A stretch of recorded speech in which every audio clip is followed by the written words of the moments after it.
Welcome back to part 6 of the top 7 books to master your mindset, where each day we're breaking down one big actionable idea from one of the top 7 books that have genuinely changed the way we think and the way we live. Today's book is one that we come back to every time we're feeling either down or lazy because it gives you a kick in the ass like nothing else on this list will. Life is beautiful.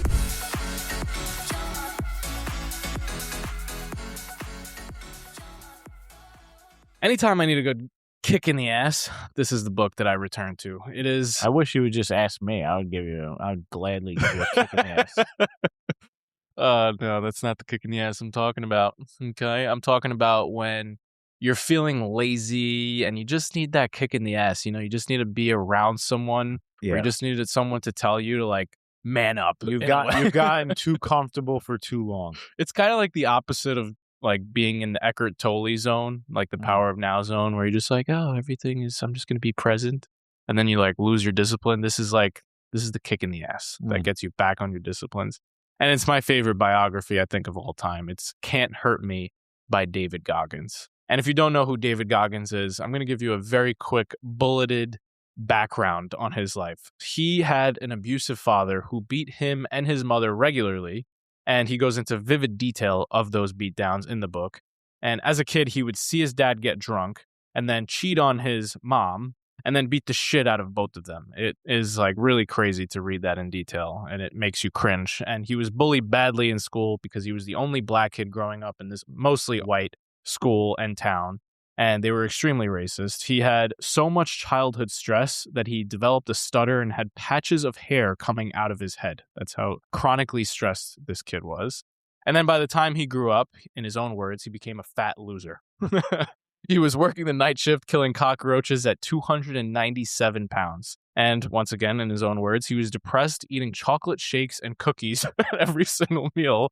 Until one night, he sees a TV documentary about the Navy SEALs, and he's captivated by it. The next morning, he calls the recruiter, and the recruiter tells him, you can do this if you lose 106 pounds in 3 months. And he says, okay, well, I'm going to try. And he does it. And then he gets to Hell Week, and he fails Hell Week. So then he tries again, and then he fails again. And then the third time, halfway through Hell Week, he's doing a lot better this time until he gets broken bones in both of his shins.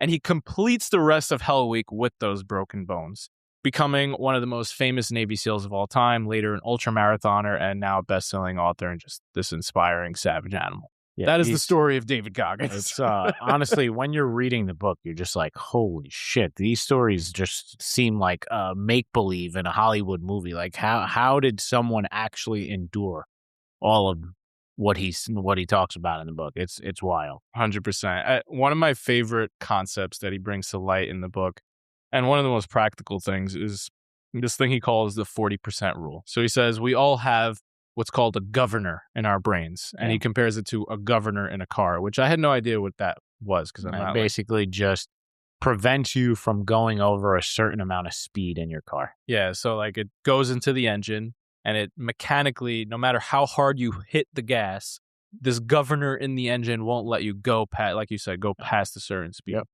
And so he says we have that, but in our minds, where it'll tell us like, no, this is your limit, right? But he says that governor is really only set at 40% of our real potential in life. Yeah. And most of us never get past that governor and reach our full potential.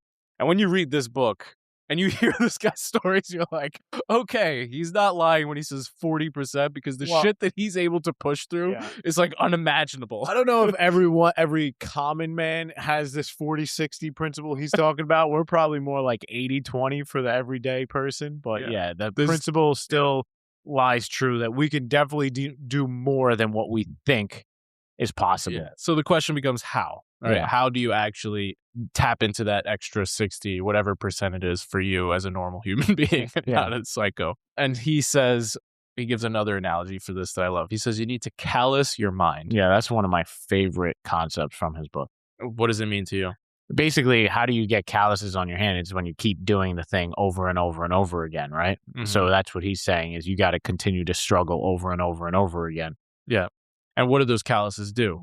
They start building layers of skin on your hands for protection so that you don't get blisters anymore. Yep. Right? So the more hard work you do, the more those calluses build. which gives you the strength to go and do more hard things. Yep. And he says basically what most of us do is we go out and do the hard thing for the first time and we get blisters because our mind isn't calloused. So what he does is he proactively seeks discomfort every single day. And this is like his main teaching, his main principle that he'll shout on his Instagram page every single day, to go and callous your mind every day on purpose so that when the hard shit does come, you're already ready for it. Yeah, do hard things. It's like why we like to work out first thing in the morning. It's like push yourself to do a hard workout in the morning, because after you conquer that battle, everything else becomes a little easier.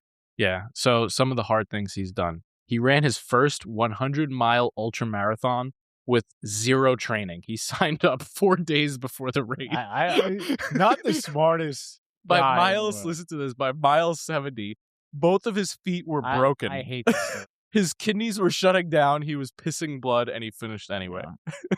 Then he did a 24-hour pull-up challenge to raise money for charity, which he also barely trained for. The record was around 4,000, and he did 4,030. By hour 10, his hands were completely shredded open. Oh, my God. Like, this guy is really just not human. He is just a savage animal.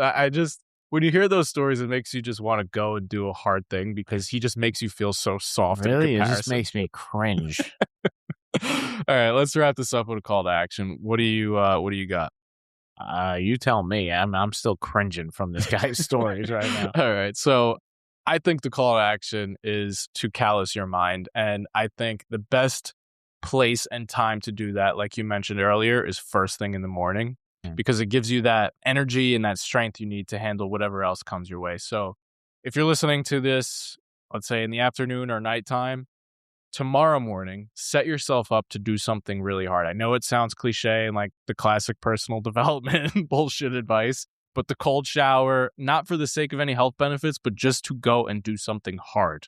Yeah. Or do a really hard workout. Whatever it is for you, go and do something hard and set it up first thing in the morning on purpose so that the rest of the day feels easier. Sometimes that hard thing is just waking up on time. Yeah, on time. Yeah. At the time you said you wanted to. All right. Well, thanks for hanging out with us. We love you. Peace.